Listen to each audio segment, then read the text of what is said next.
Hey guys, we are going to do our 2-point perspective practice assignment. So in order to do this, we need a pencil, a ruler, or a straight edge. Again, if you don't have a ruler, you can use a folded piece of paper at home, and some type of eraser, whether it's on your pencil or a separate one, because I'm sure you learned in 1-point perspective that we erase a lot.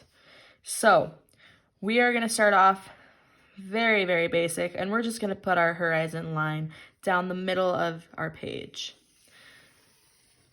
So our paper is landscape style. We have our ruler or straight edge lining up down the middle, and you draw your horizon line. So we're going to do the same thing that we did with our first 1-point perspective practice. We're going to put a box on, above, and below the horizon line. So 2-point perspective, we need 2 vanishing points. So we're going to put ours just at the edges because we're learning. We don't want to make it too complex. In theory, these 2 points could be anywhere on the horizon line. They could even be off the page. Again, we're keeping it basic just here on the vanishing or on the horizon line. So pause this video whenever you need to. If I'm moving too quickly, do some of it, pause, work on it. Set it at your own pace. Okay, so in the introduction video, I explained that when we have 2-point perspective, we have that kind of angle or edge that we're looking at. We're looking at the corner of something. So instead of drawing a square like we did in our first 1-point perspective assignment, we're going to start off with that line. So we're going to draw a line that crosses above and below the horizon line. Now you can make this as big as you want. If you want to be more concise, mine was 1.5 inches, nearly 2. Okay, so let me just flip over really fast and show you what I mean by this. 1-point perspective, we drew the square first. 2-point perspective, we're going to start off with this line right here. So that's what we're drawing, is that line. So now that we have that line that crosses above and below the horizon line, we're going to connect the top of the line to both vanishing points and the bottom of the line to both vanishing points. So to explain that more, let's start off with the top line right here to the right vanishing point. Line up your ruler, top of the line to the vanishing point. And then we're going to draw our line like that. Okay. Now the bottom of the line also goes back to that right vanishing point. It's going to look like that. Okay, now we're going to do the same thing to the other side.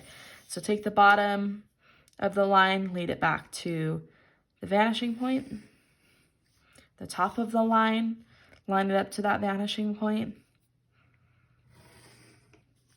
And this is what your drawing is going to look like at this point.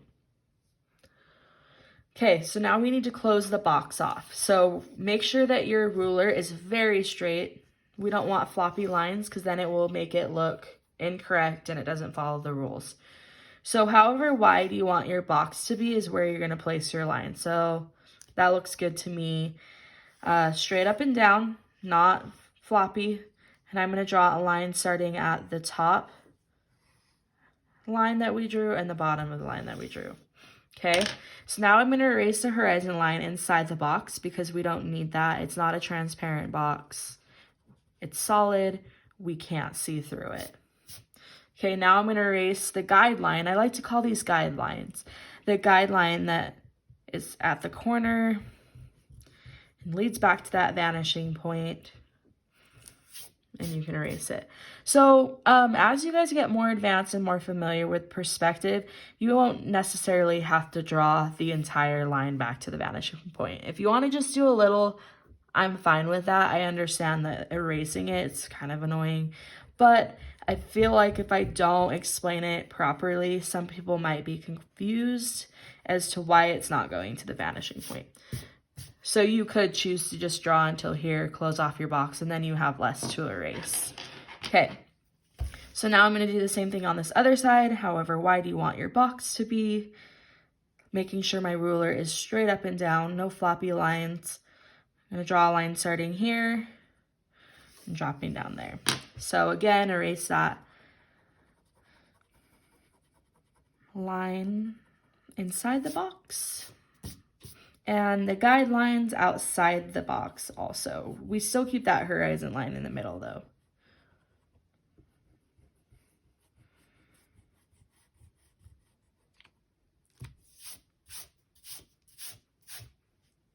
Okay, so you can see how we have 2-point perspective. So we have that angle, right? We're looking at the box and we can see 2 sides of it.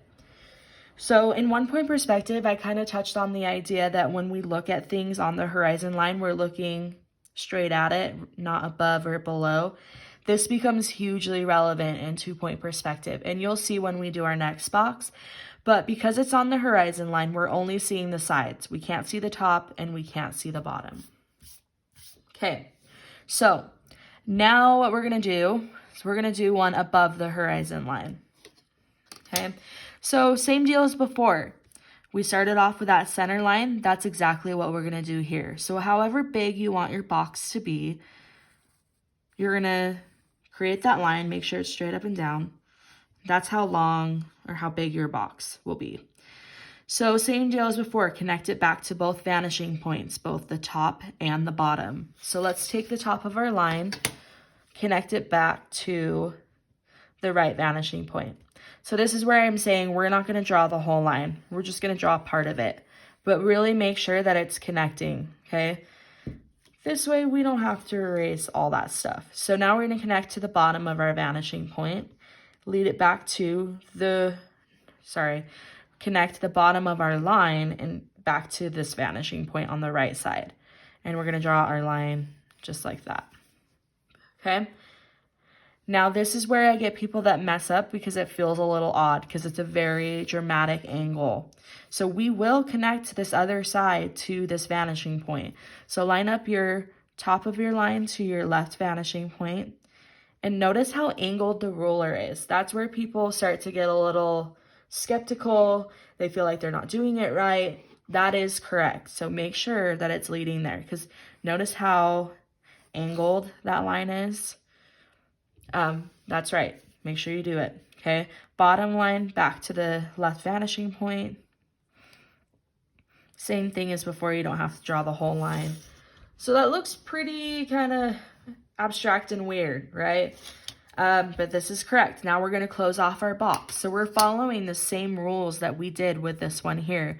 There's just going to be some additional steps at the end. So however wide you want your box to be, you're going to make sure your ruler is straight up and down. And in between those 2 lines we just created, we're going to draw a vertical line. Okay, so we close that side off. Now we're going to erase, and how nice we...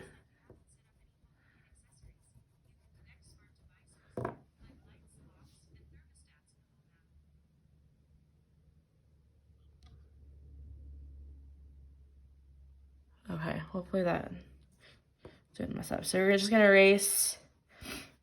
My Siri just turned on.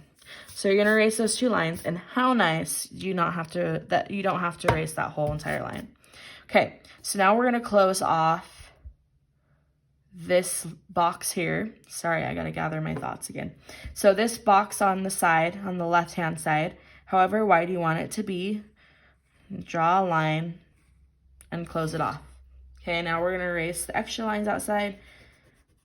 And what it's going to look like is almost as if you have a box or a book with a book that's open floating in the air. Okay, so, you know, like this is the cover. So this is where it gets a little tricky. So it has its own unique rule to this. So I call it the rule of opposites. So for the most part, everything on the right side has led to the right vanishing point. Everything on the left side has led to that left vanishing point. In this instance, it doesn't do that. So I have a lot of people that freehand this part and they do it wrong. Okay, and it turns out it doesn't look right. Something's a little off. And so make sure you follow this rule. We're going to take the right corner and lead it back to the left vanishing point. So you can see why I'm saying it's a rule of opposites. So right corner, lead it back to the left vanishing point. Now, when I draw this line, I'm just going to draw it just a little bit past that box. It doesn't need to be really long. Now I'm going to take the left corner and lead it to the right vanishing point. Left corner, right vanishing point. And I'm going to draw this line, and it's going to stop once it gets to the line that we just drew. Okay, then I'll erase that extra line. And you can see how it closed the box off, right? So those two lines meeting together, in theory, they would cross over each other. They close the box off. So that's why it's important to follow that rule. I get a lot of people that freehand it, and it almost looks like a tab that's being pulled down rather than a flat box. So notice that this box is basically floating in the air. We can see the bottom of it, and we can see the two sides. So that's why it's really important to follow that rule and understand, like, okay, if it's on the horizon line, then I'm looking straight at it. If it's above the horizon line, then you're basically looking up, and you can see those three sides. So the next box is below the horizon line. Now I want you guys to draw this one on your own. And try it out. I'll draw it, but I won't explain what I'm doing because I want you to practice. I showed you one, we did it together, we did this one together. I want you to independently do this one.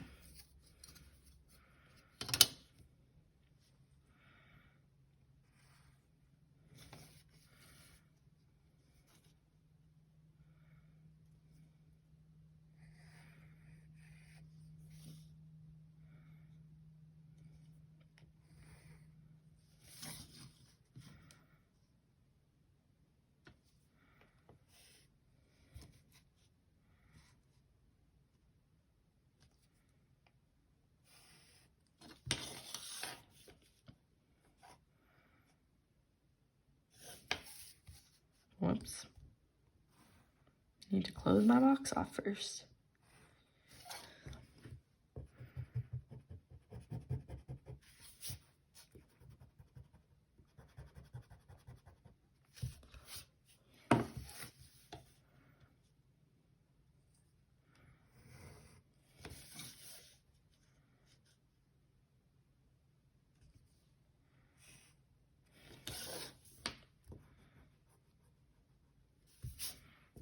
Okay, so there are my 3 boxes done in 2-point perspective. So you can see this last one that we can see the top of it, and it's because we're looking down at it. If it's below the horizon line, we're looking down. So once you've completed this, submit this to the practice page for boxes practice, 2-point perspective. The next little assignment, I usually, after I do this in class, I go, okay, on the back table, there's a pile of Legos. I need you to go pick 2 Legos, stack them together, and draw them in 2-point perspective. So you'll see on the next assignment for this week, it's another short practice. You're going to be drawing a Lego or 2 in 2-point perspective, just basically applying the same thing that we did here. So I'm going to quickly show you, like, if we were to have it above the horizon line, we'd be able to see that little linking piece that's at the bottom. And we might be able to see just a little bit of the top. If we have it sitting on the horizon line, we're only looking at the sides of it. So then we're just looking directly. And then if we are looking at the top of it, then we would be able to see the top of the Lego. And we'd see that connecting piece on top. So obviously you're going to have some pictures that you're going to pick from, and you're going to draw the different perspective, whatever one you choose. But that's a quick rundown of how that would look.